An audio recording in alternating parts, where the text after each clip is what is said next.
In the 1800s, dinner could cure you or kill you. Back then, food wasn't inspected. Labels didn't exist. And trust? That came with a price. It was normal then.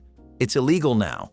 And once you see what they swallowed without question, you'll never look at dinner the same. In the 19th century, candies were often brightly colored, making them irresistible to children. However, some of those vivid hues came at a dangerous cost. Arsenic, a deadly poison, was used to brighten the color of sweets, especially green candies. The toxic substance was favored because it produced a vivid, eye-catching shade of green, making candies more appealing to buyers. You would think that taking such a risky approach to your candy won in anyone's best interest, but the use of arsenic in food was a deadly gamble. It wasn't just in candies. Arsenic was used in a range of products, from wallpaper to cosmetics, before its dangers were widely recognized. Over time, the deadly nature of arsenic became clear, and it was banned from food products. It's chilling to think that something so beautiful could be so deadly. Now, let's move on to another hazardous practice in food history: lead-glazed pottery that leached toxins directly into food. The rustic charm of lead-glazed pottery was once admired for its smooth, glossy finish and rich colors. However, this beauty came with a hidden danger. The lead used in the glaze could easily leach into food, especially when heated or used to serve acidic foods like stews. The risk wasn't immediately clear, and for years people unknowingly ate from these toxic dishes. Lead poisoning could cause serious health problems, ranging from headaches and stomach issues to neurological damage, especially in children. As more was learned about the dangers of lead, the use of lead-based glazes was banned in food-related ceramics. The health implications were far-reaching, but thankfully, modern regulations have drastically reduced the risk of lead exposure in household items. While we've come a long way, the use of hazardous substances in food preparation is still an issue today. Speaking of harmful substances, let's explore another dangerous preservative used in food: sausages preserved in formaldehyde. In the past, preservation methods were often as concerning as they were convenient. One of the most shocking methods involved the use of formaldehyde to preserve sausages. The chemical, known for its use as an embalming agent, was used to keep sausages fresh longer. While it prevented spoilage, it also introduced a deadly risk. Consuming even small amounts of formaldehyde can cause serious harm, including respiratory problems, liver damage, and even cancer with long-term exposure. The use of formaldehyde in food preservation would make today's USDA regulations shudder, but back then, it was just a common practice. Let's move on to another food practice that once seemed harmless: bread bleached with alum or chlorine. In the past, the color of bread was a sign of its quality. Whiteness was equated with purity, and the whiter the bread, the more desirable it was. To achieve that perfect white loaf, many bakers resorted to using chemicals like alum and chlorine to bleach the flour. While these chemicals made bread look more appealing, they also introduced serious health concerns.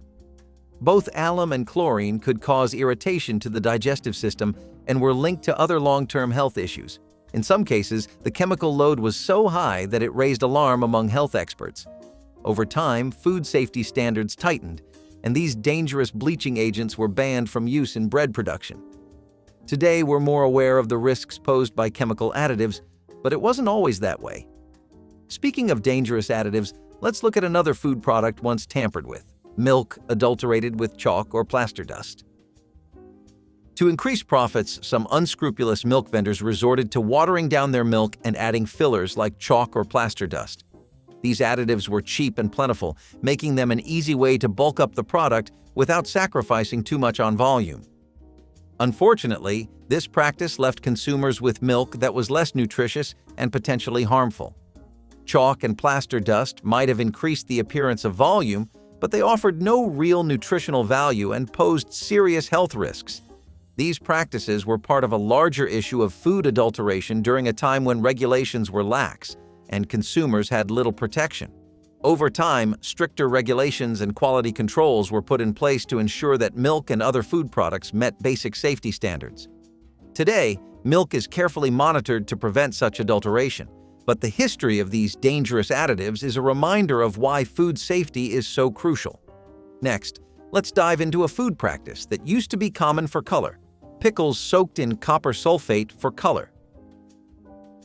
Bright neon green pickles were once a popular visual treat, particularly in jars lining grocery store shelves.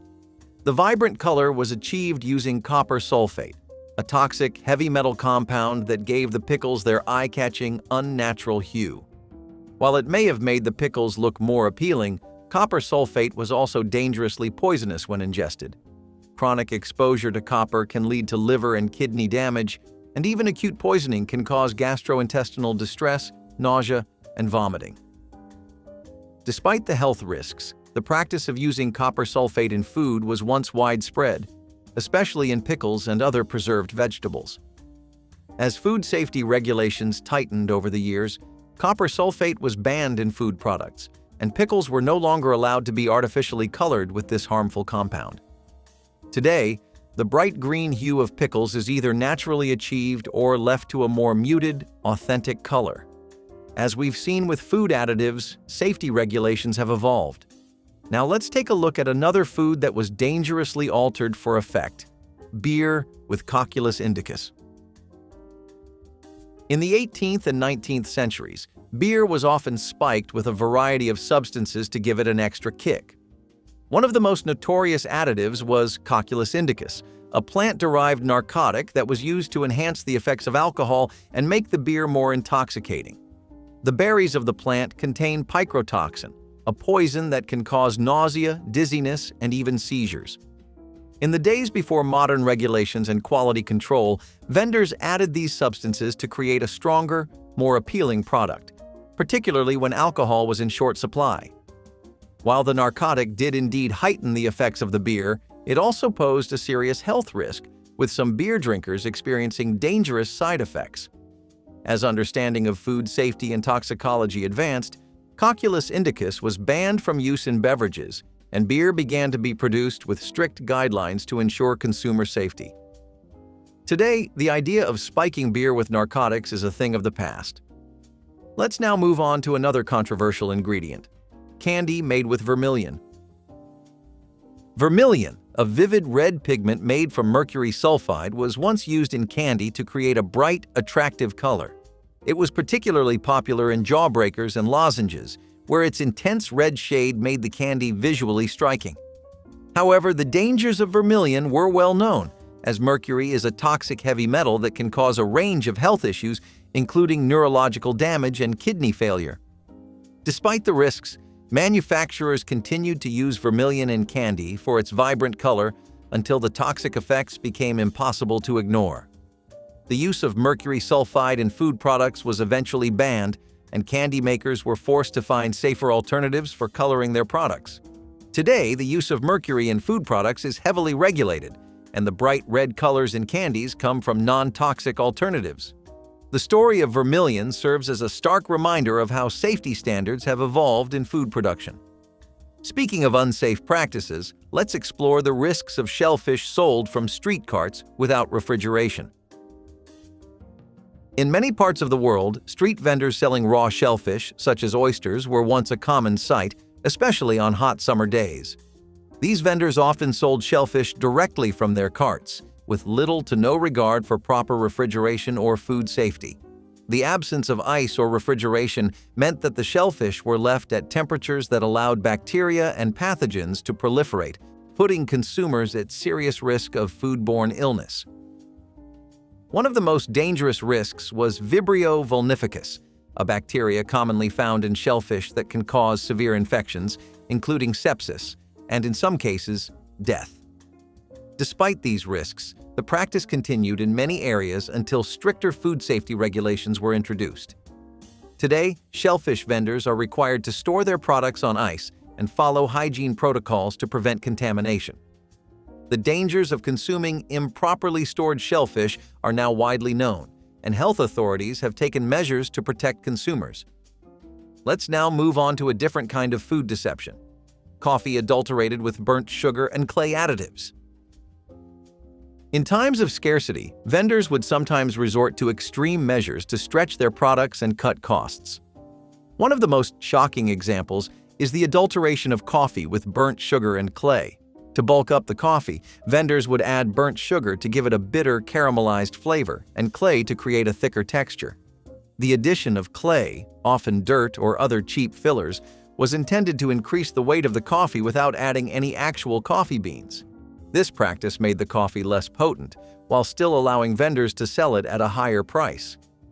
While the sugar might have added some flavor, the clay was a health hazard, potentially causing gastrointestinal issues and posing long-term risks if consumed regularly. The discovery of such practices eventually led to the introduction of quality control measures for coffee production, ensuring that coffee was sold in its purest form. Now, let's explore a food safety issue involving ice, street ice cream made with contaminated ice. Street vendors selling ice cream have long been a popular treat in many cultures, but in the past, the methods of sourcing ingredients were far from hygienic. One of the most dangerous practices involved using contaminated ice harvested from polluted rivers. This ice, often tainted with human and animal waste, would be used to chill the cream mixture, creating a serious health risk for anyone who consumed the ice cream. The contamination could lead to serious foodborne illnesses, as the bacteria and viruses from the waste could easily spread through the ice and into the ice cream. In many cases, vendors had little to no regard for food safety regulations, and as a result, these icy treats became a breeding ground for disease. But the history of contaminated street ice serves as a reminder of how far we've come in terms of food hygiene and safety. Speaking of unsafe practices, let's look at another toxic ingredient: lard mixed with borax. Lard, a staple fat in cooking for centuries, was often used to preserve foods and add texture, especially in baked goods. However, to prolong its shelf life and improve its appearance, vendors would mix lard with borax, a chemical compound known for its preservative properties. While borax helped make the lard last longer and look cleaner, it was also highly toxic. Borax, when ingested, can lead to a range of health issues, from gastrointestinal distress to more severe symptoms like kidney damage and reproductive issues. Back in the day, consumers were unaware of the potential dangers of borax in food products. As awareness of food safety grew, the practice was banned, and the use of borax in food was regulated strictly. Now, let's talk about a product that once provided comfort to parents but was incredibly dangerous: children's teething syrups with morphine. In the past, parents seeking to soothe their teething infants would often turn to teething syrups that contained a variety of ingredients, including morphine, a powerful narcotic. One of the most infamous products was Mrs. Winslow's Soothing Syrup, which was marketed as a remedy for colic, teething, and other discomforts. The syrup, however, contained not just alcohol but also morphine, which was used to calm babies. While it did provide quick relief, the risks were significant. Morphine is an addictive substance, and long-term use could cause severe developmental issues, overdose, and even death. The dangers of such syrups became increasingly apparent, and they were eventually banned as the medical community learned more about the harmful effects of narcotics on children. It's a chilling reminder of how a product once considered safe could have such deadly consequences. Now, let's look at another food product that was tainted with harmful ingredients: canned food with high lead content from Saltered Seams. In the past, canned foods were a convenient way to preserve meals, allowing people to store food for longer periods without it spoiling. However, the method of sealing cans in the early years of canned food production used lead-based solder for the seams. While this practice was effective in keeping the cans airtight, it also meant that lead could leach into the food over time. The longer the food sat in the can, the more lead it absorbed, making the consumption of such foods a significant health risk. Lead exposure can cause a wide range of health problems, from developmental delays in children to kidney damage and high blood pressure in adults. Today, lead-free solder is mandatory, ensuring that the risks once associated with canned food are no longer a concern. Speaking of questionable ingredients, let's take a look at another food item marketed as a health product: alcoholic vinegars marketed as health tonics. In the past, Alcohol was often marketed as a health tonic, with many products claiming to offer medicinal benefits. One such product was alcoholic vinegar, which was sold as a cure-all for everything from digestive issues to weight loss. The idea was that the vinegar, often made from low-grade alcohol, had purported health benefits, particularly when mixed with herbs or fruit. These health tonics were sold with buzzwords like natural and detoxifying, but in reality, they were little more than alcohol with a few added flavors. Today, many of these alcoholic tonics have disappeared, and the use of alcohol in health supplements is heavily regulated. Now let's move on to a canned food product with no ingredient disclosure: potted meat. Potted meat, often sold in tins, was a cheap and convenient source of protein for many families. However, the contents of these cans were a mystery to most consumers, as ingredient lists were not always provided. The lack of transparency meant that anything could be inside the tin. In some cases, the meat might have included undesirable or even dangerous fillers, like horse meat or sawdust. These filler ingredients were used to bulk up the product, reducing costs for manufacturers while increasing profit margins. As food safety and regulations improved, potted meat became the subject of scrutiny, and the practice of using questionable ingredients was eventually phased out. While potted meat has largely fallen out of favor, the lack of disclosure in food products reminds us of how far food transparency has come. Speaking of food transparency, let's move on to another hazardous street food: pies filled with spoiled meat. Street food has always been a convenient way to grab a quick meal on the go, but in the past, the safety and quality of these foods were not always guaranteed. One particularly unsettling practice was the sale of pies filled with spoiled meat, sold from the carts of street vendors, often referred to as pie boys. The meat used in these pies was sometimes recycled. Unsold fillings from previous days would be reused, which meant the meat could be spoiled or contaminated. Street vendors, in their efforts to cut costs and keep up with demand, might not have been aware of the risks of selling old, unsafe food. The lack of refrigeration, combined with poor handling, made these pies a potential breeding ground for foodborne illnesses. Fortunately, food safety regulations have improved significantly, and today, the standards for street food vendors are much stricter. The story of these dangerous pies serves as a reminder of why food handling practices are so crucial. Now let's talk about another food product that was once commonly stretched with questionable ingredients: butter mixed with animal fat and yellow dye.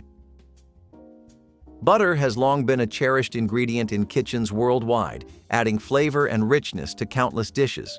However, in the past, some manufacturers found ways to stretch butter, often by mixing it with cheaper animal fats. To maintain the creamy yellow color and mask the fact that the product wasn't pure butter, yellow dye was often added. This mixture was the precursor to margarine, which, unlike butter, was made from vegetable oils and considered a healthier alternative at the time.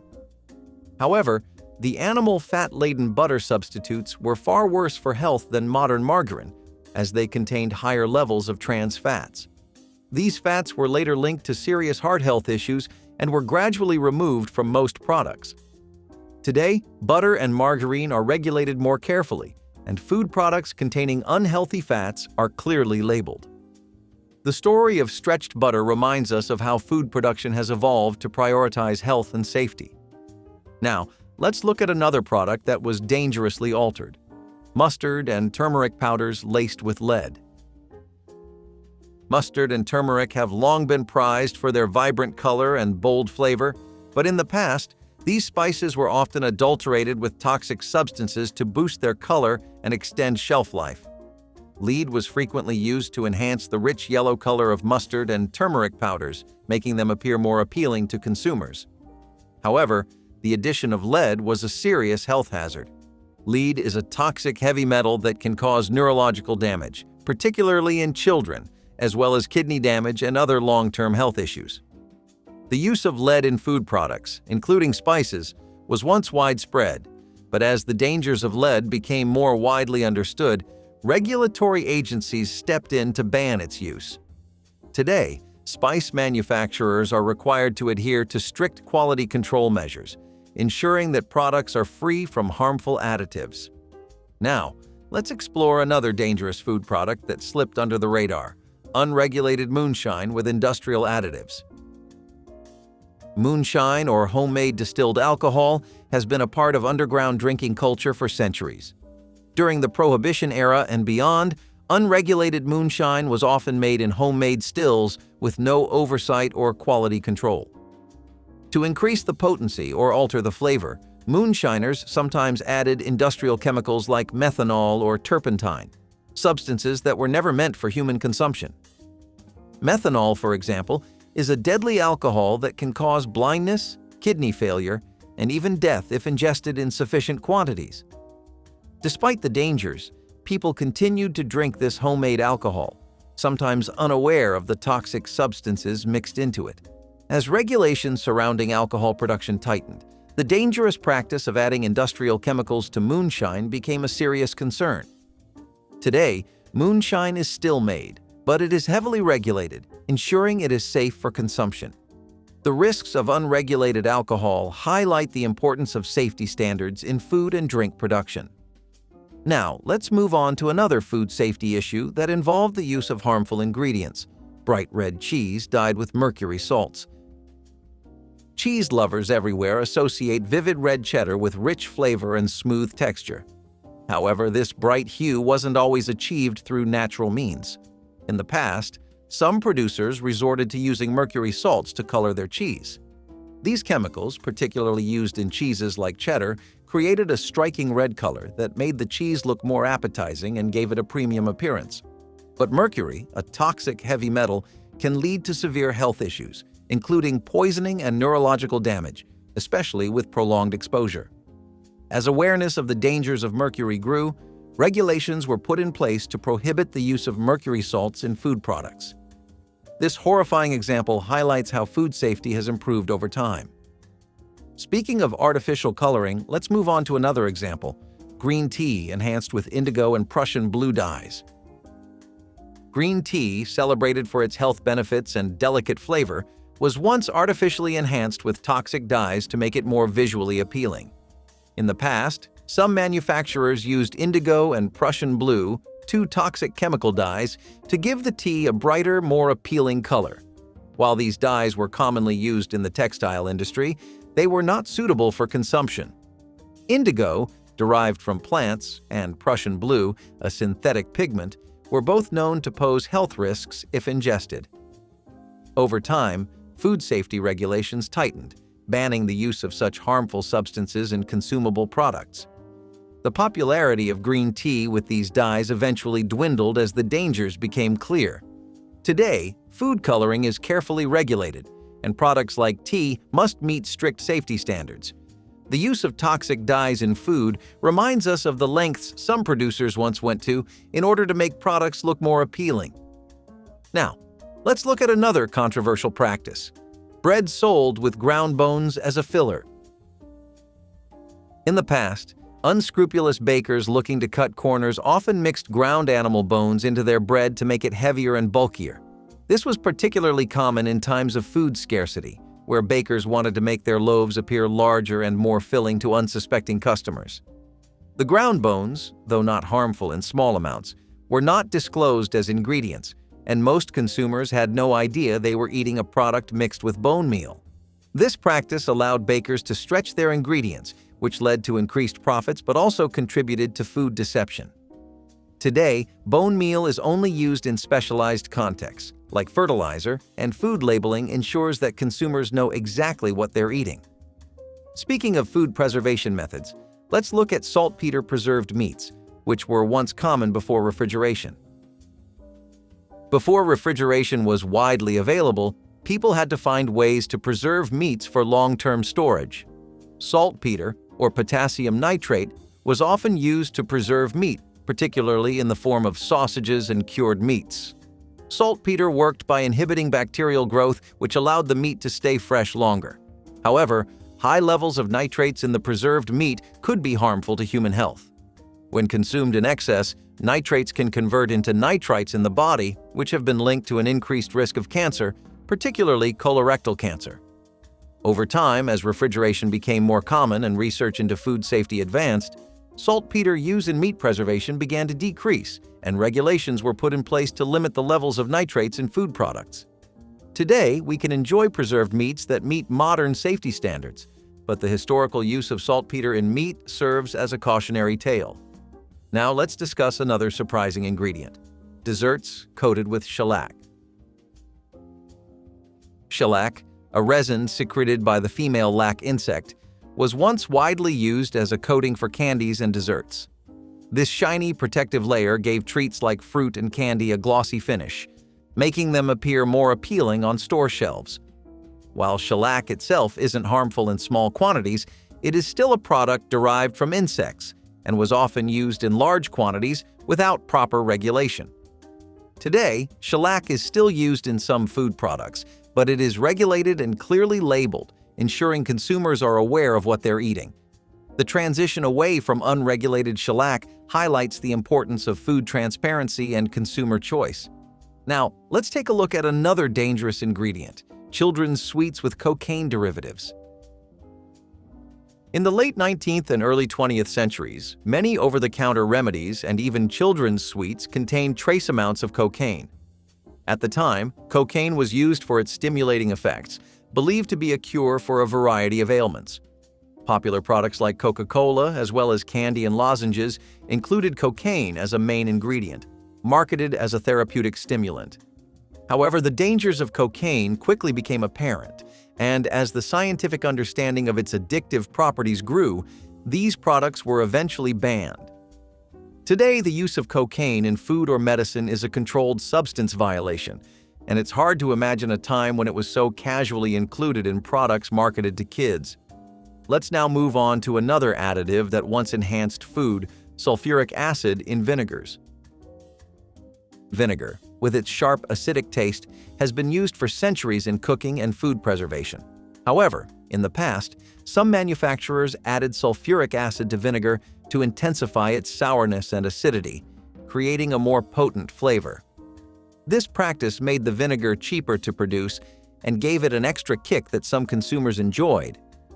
Unfortunately, sulfuric acid is a highly corrosive substance and, when consumed in large quantities, could cause serious harm, including burns to the mouth, throat, and digestive system. As awareness of food safety and regulations increased, the practice of adding sulfuric acid to vinegar was banned, and today, vinegar is carefully regulated to ensure it's safe for consumption. The change in vinegar production methods reflects how food safety standards have evolved over time. With stronger regulations in place, we can be certain that the vinegar we consume today is both safe and natural.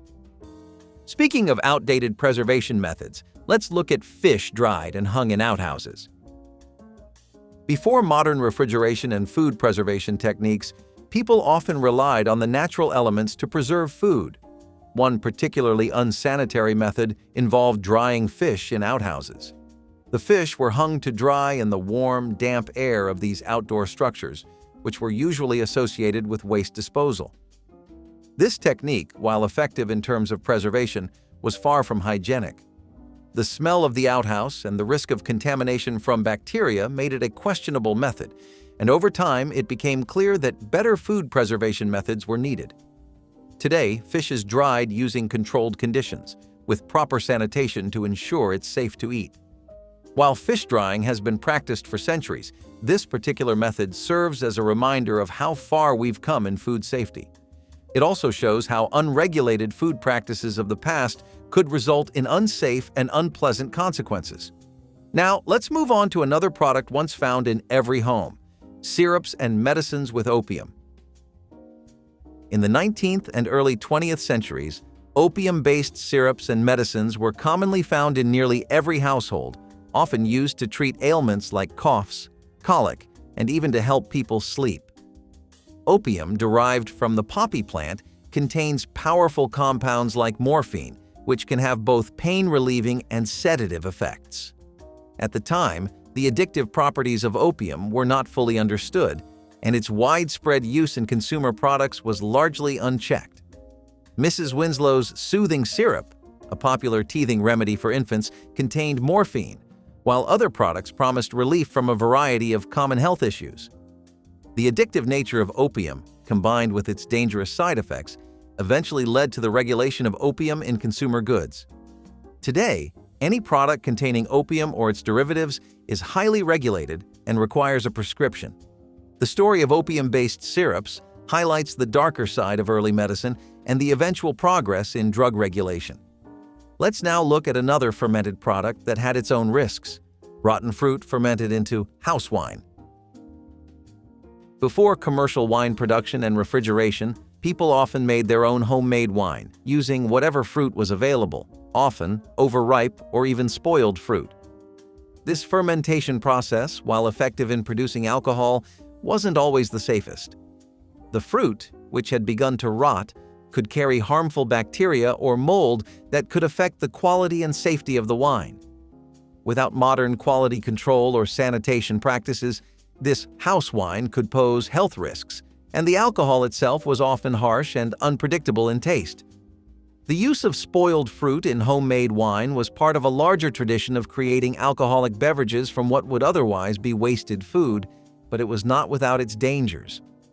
The practice of fermenting spoiled fruit into alcohol serves as a reminder of how food safety and alcohol production have improved over time.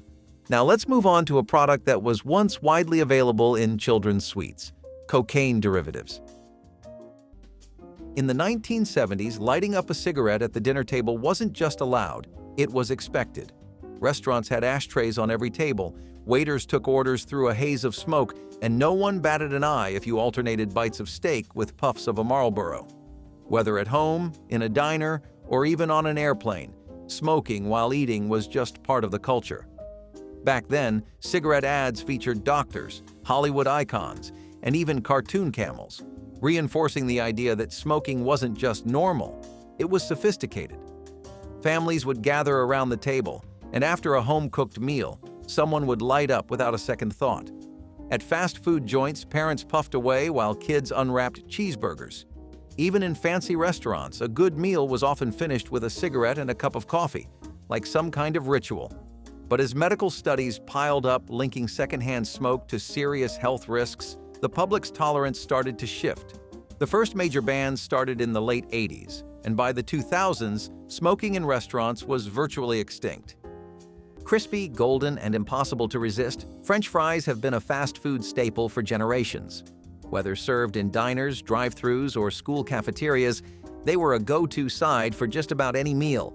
But in the 1980s, some imported French fries came with an extra ingredient that no one ordered: malachite green, a synthetic dye that would later be classified as a carcinogen. Originally developed as an industrial dye and antifungal agent, malachite green was sometimes used to treat potatoes before processing. The goal was to prevent bacterial and fungal growth during storage and shipping. The problem was that this chemical wasn't designed for human consumption, and studies found that long-term exposure in animals led to organ damage and an increased risk of cancer. Despite these concerns, regulation lagged behind global trade. While the FDA never approved malachite green for food use in the US, some imported fries, particularly frozen varieties, tested positive for traces of the chemical. When Scandinavian immigrants brought their culinary traditions to the American Midwest, they didn't leave their lye behind.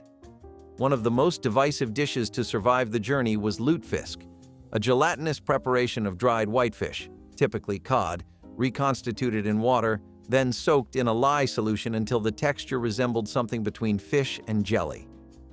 In the 1920s, it wasn't just a holiday tradition, it was a symbol of cultural identity and resourcefulness. The process was intense. After drying and curing, the fish was submerged in cold water, then bathed in lye. Yes, the same caustic chemical used in soap making. Once the lye rendered the flesh soft and translucent, it had to be soaked again, often for days, to remove any remaining toxicity.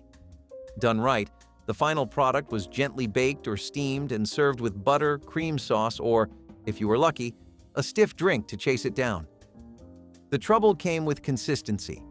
Home cooks sometimes used industrial-grade lye, unaware of its dangers.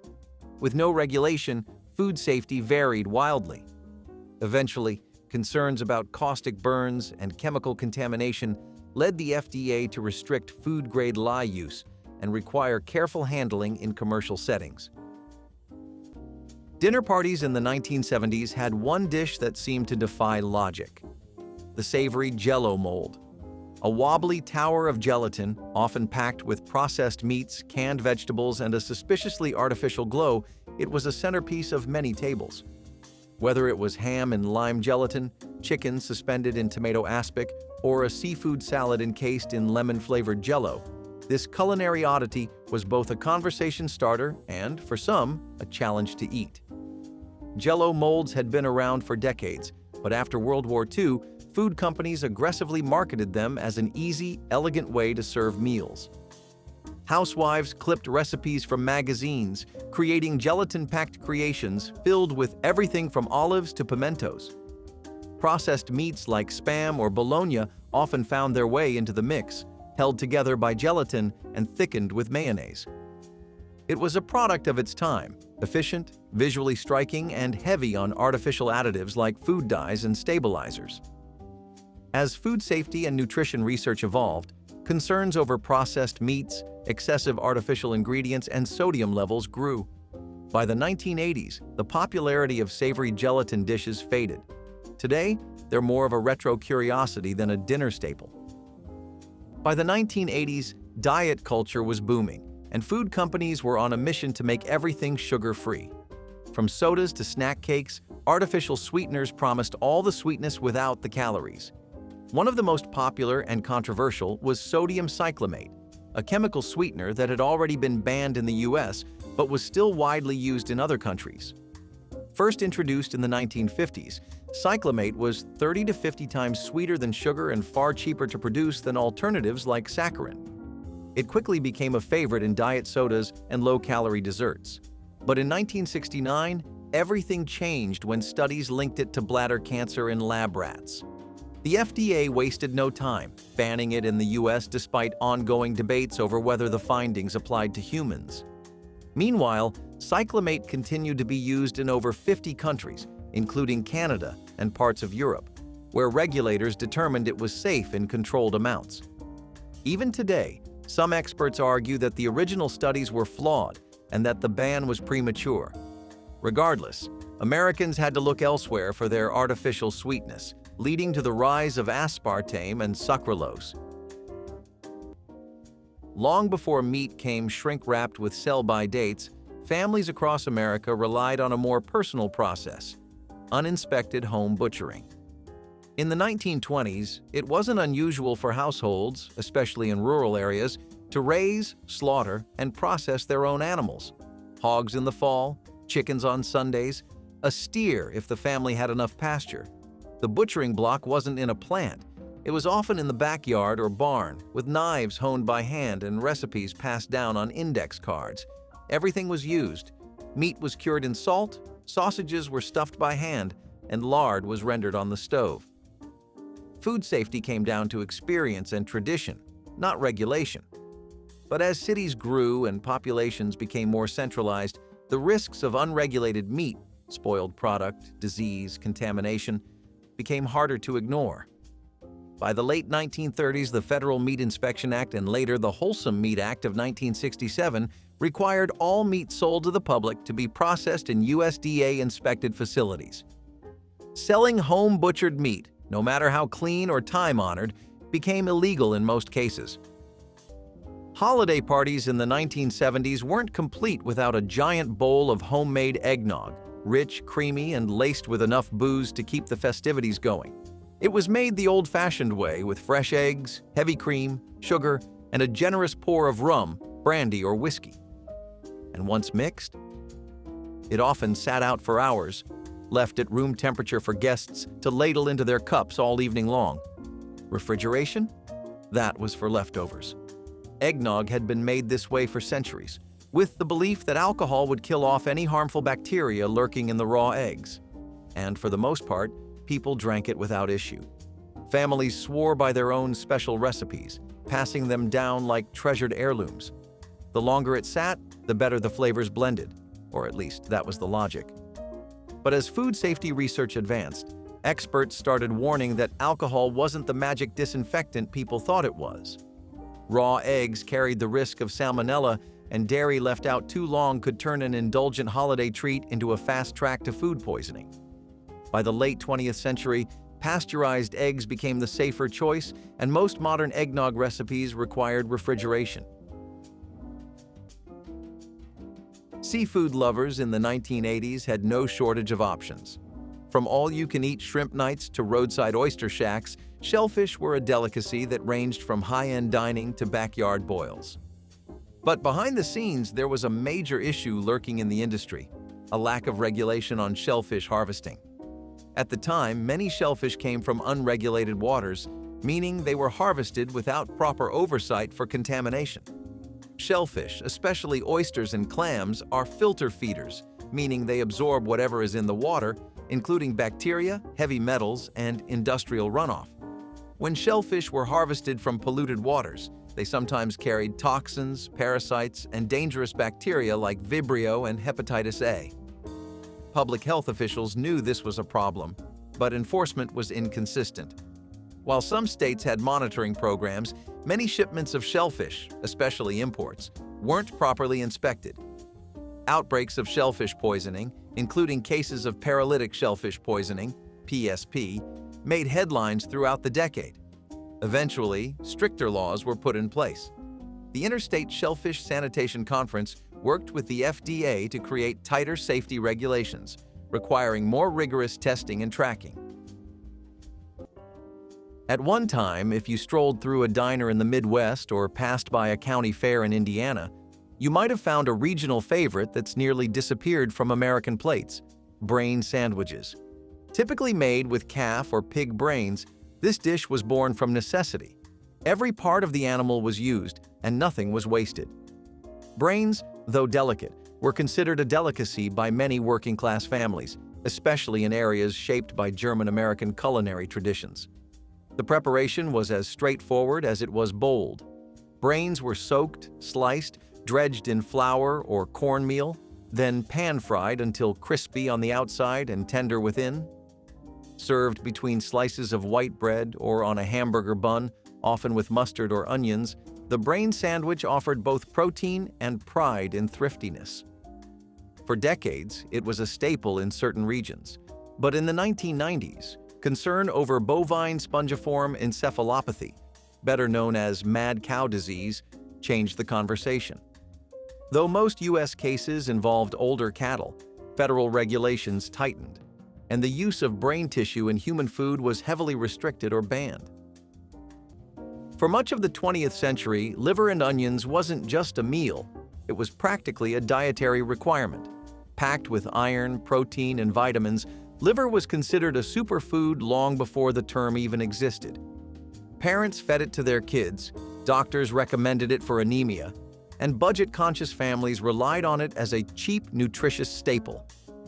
In some households, it showed up on the dinner table multiple times a week, fried up with onions and served alongside mashed potatoes or rice. The preparation was simple.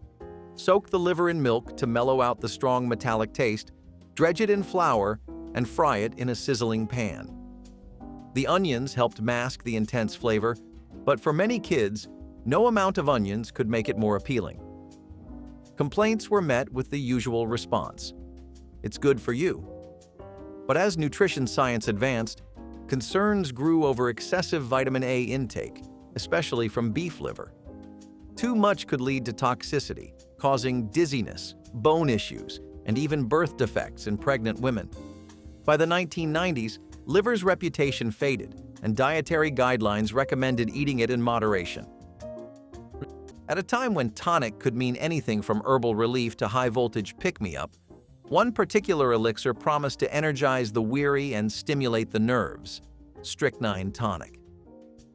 Yes, strychnine, the same substance better known as rat poison, was once a common ingredient in over-the-counter remedies and even prescriptions.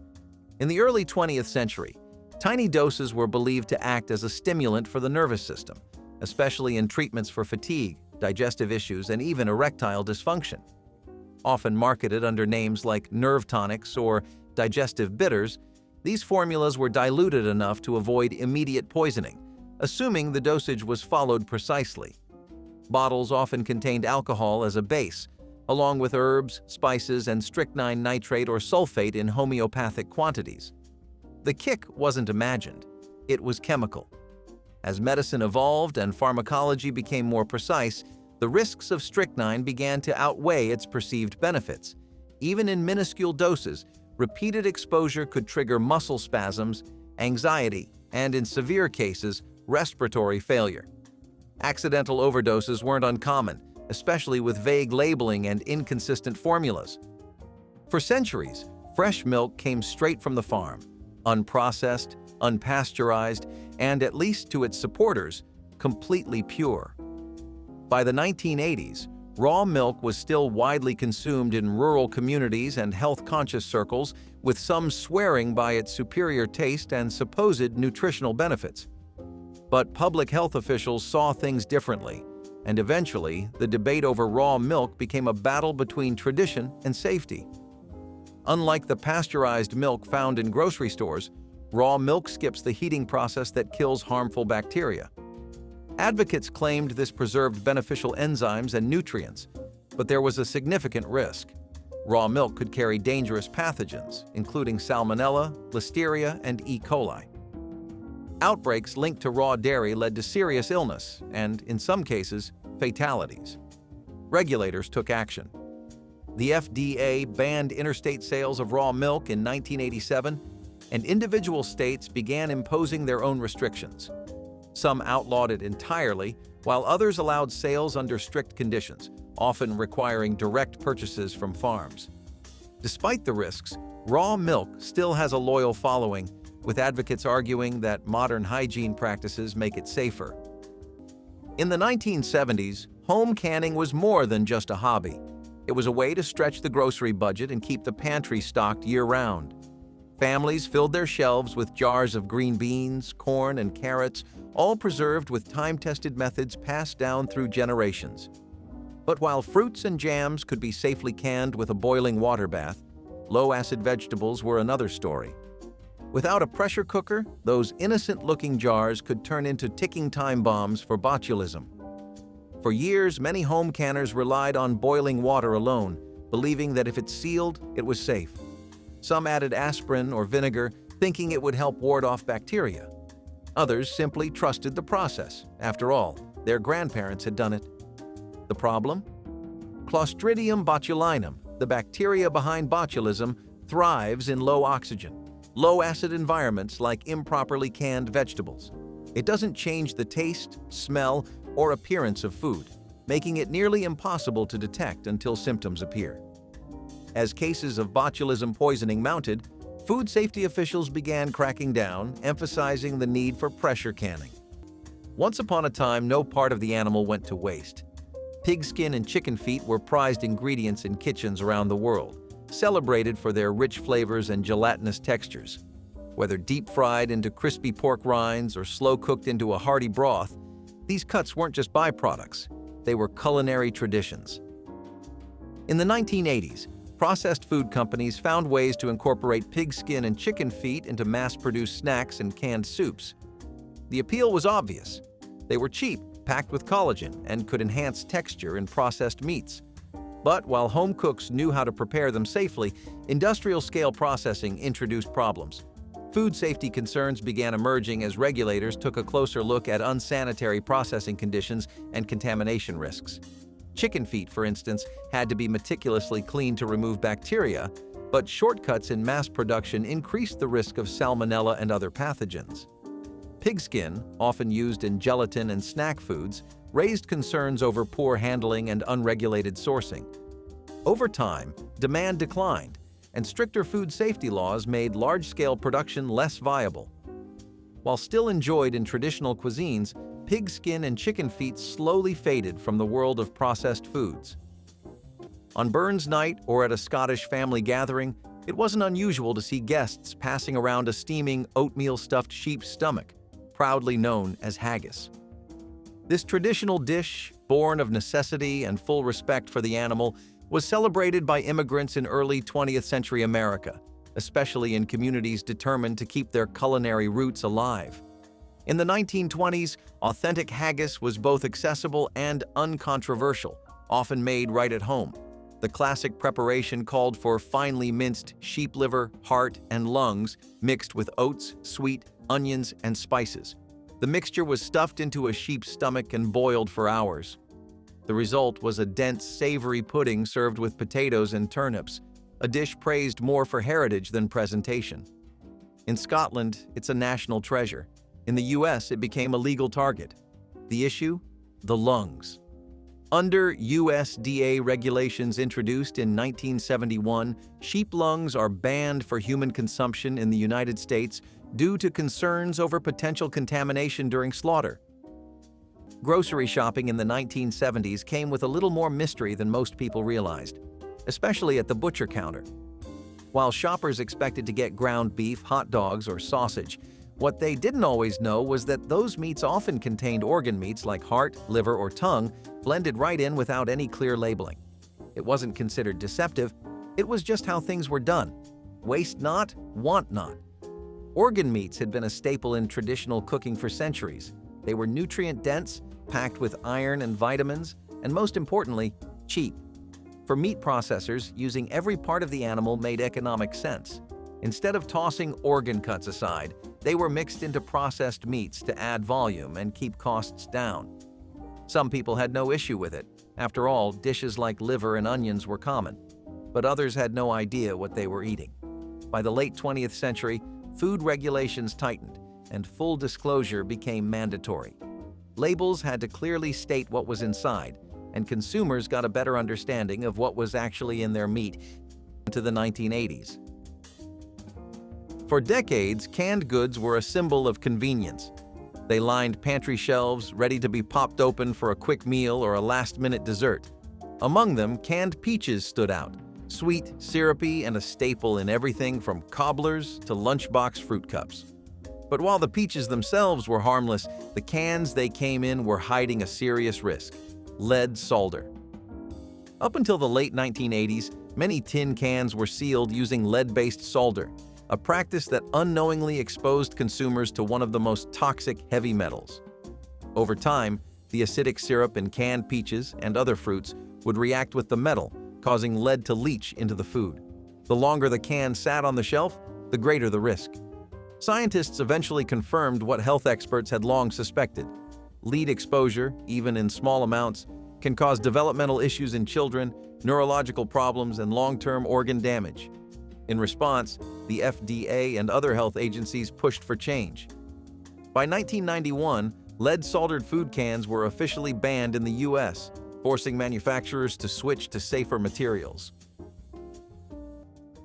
In rural America during the 1920s, protein didn't always come shrink-wrapped from a supermarket. It often came from the woods, freshly hunted and dressed at home. Wild game meats like squirrel, raccoon, possum, rabbit, and even bear were regular fare for families living off the land. There was no USDA inspection, no commercial processing, just whatever the rifle or trap delivered. It wasn't exotic, it was dinner. Preparation varied widely. Squirrel was commonly stewed, raccoon roasted low and slow to cut the gaminess, and rabbit often fried in lard or simmered in gravy. Recipes passed down through generations reflected regional tastes and the practical need to make the most of every bite. In many places, wild game wasn't just tradition. It was survival during lean times, especially through the Great Depression. As food safety standards developed and wildlife populations began to suffer under unregulated hunting, change became necessary. By the mid-20th century, laws were introduced to control hunting seasons, limit game harvests, and prohibit the sale of uninspected wild meat. Today, it's illegal in most states to sell wild game harvested by individuals, even if the animal was legally hunted. Teen parties in the 1970s were a little different from today. There were no viral videos, no social media evidence, just loud music, questionable fashion choices, and in some cases, a tray of brightly colored gelatin shots hidden in the fridge. These boozy little treats, made by mixing flavored gelatin with hard liquor, were a sneaky way for underage drinkers to bypass the telltale scent of alcohol. If a parent walked by, they just looked like an innocent dessert. The concept was simple. Boil water, stir in a packet of gelatin, and instead of cold water, add vodka, rum, or whatever was on hand. Pour it into small cups, let it set, and within a few hours, the party had a new centerpiece. The appeal? They were easy to make, easy to eat, and for inexperienced drinkers, easy to underestimate. While underage drinking was nothing new, the rise of gelatin shots added an extra layer of risk. The alcohol wasn't diluted in a cocktail. It was concentrated in a sweet, jiggly form that went down too easily. By the 1980s, stricter laws on underage drinking and alcohol enforcement made these party staples less common. Fast food in the 1980s wasn't just convenient, it was an experience. Crispy fries, golden fried chicken, and burgers seared to perfection kept Americans coming back for more. But behind the addictive crunch of a deep-fried meal was an ingredient that would later be banned in multiple countries: trans fats. At the time, partially hydrogenated oils were the go-to frying medium. These fats extended shelf life, improved texture, and were cheaper than natural alternatives. Fast food chains relied on them heavily, not realizing or not admitting that trans fats were far worse than the saturated fats they were replacing. By the 1990s, research revealed the ugly truth. Trans fats raised bad cholesterol while lowering good cholesterol, increasing the risk of heart disease and strokes. Unlike other fats, they had no health benefits, only downsides. Regulators took notice, and by the early 2000s, the FDA began pushing for stricter labeling. In 2015, the agency took it a step further, declaring trans fats unsafe for human consumption. Fast food chains scrambled to reformulate their recipes, switching to healthier oils. By the 1970s, margarine had secured its place as the healthier alternative to butter. It was cheaper, lasted longer, and, thanks to trans fats, stayed solid at room temperature while giving baked goods that perfect flakiness. Fast food chains and restaurants took full advantage, using partially hydrogenated oils for frying everything from French fries to fried chicken. The result? Crispy, golden perfection with a long shelf life. But what seemed like a miracle ingredient turned out to be a silent killer. Trans fats raised bad cholesterol, lowered good cholesterol, and increased the risk of heart disease, without people even realizing it. For decades, the food industry brushed off concerns, marketing margarine as a healthier alternative while deep fryers across America sizzled with heart-clogging oils. The science was catching up, though, and by the early 2000s, studies confirmed what researchers had suspected for years. Trans fats were among the worst fats you could consume. Regulations followed, and by 2015, the FDA officially declared trans fats unsafe. Companies scrambled to reformulate products, and today, margarine isn't what it used to be. While fried food never went out of style, the days of trans fat-loaded cooking oils are over. Long before anti-smoking campaigns and warning labels, marketing departments had a different idea: get them while they're young. That's how cigarette-infused candy found its way into the hands and mouths of kids across America in the 1920s. These weren't just sweets shaped like cigarettes. Some early versions actually contained traces of tobacco or nicotine flavoring, all wrapped in packaging that mimicked the real deal. The concept wasn't satire, it was strategy. Candy companies and tobacco brands knew what they were doing, and no one was really stopping them. These candies were made from sugar, corn syrup, and powdered flavoring, often chalky in texture, with one end dyed red to resemble a lit tip. Children would mimic adults, puffing pretend smoke before biting into the stick. It wasn't just play, it was training. Some brands even advertised the experience as just like Dad's. There wasn't a national outcry until the 1950s, when public health data began linking smoking to cancer. Over time, more pediatricians and policymakers raised alarms about these candies normalizing smoking habits. In the 1980s, alcohol wasn't just about beer and cocktails. A new wave of flavored wine coolers took the market by storm, offering a sweeter, fruitier alternative to traditional drinks. Brands like Bartles and Jamie's led the charge, appealing to young adults who wanted something light, refreshing, and easy to drink. But some companies took things a step further, adding caffeine to the mix, a decision that would later lead to bans and major health concerns. Combining alcohol and caffeine might have seemed like a fun idea, but it created a dangerous effect. Alcohol is a depressant, while caffeine is a stimulant, masking the feeling of intoxication. People drank more without realizing how impaired they actually were. This wasn't just speculation. Studies found that caffeinated alcohol increased the risk of binge drinking, blackouts, and alcohol poisoning. By the early 2000s, newer products like Four Loko reignited the controversy, leading to nationwide bans. But the issue wasn't new. The foundation had already been laid decades earlier with caffeinated wine coolers. Eventually, the FDA stepped in, banning pre-mixed caffeinated alcoholic beverages in 2010. That wraps it up for this blast from the past from the 19th century. Let us know what you thought and stay tuned for more content like this in the future.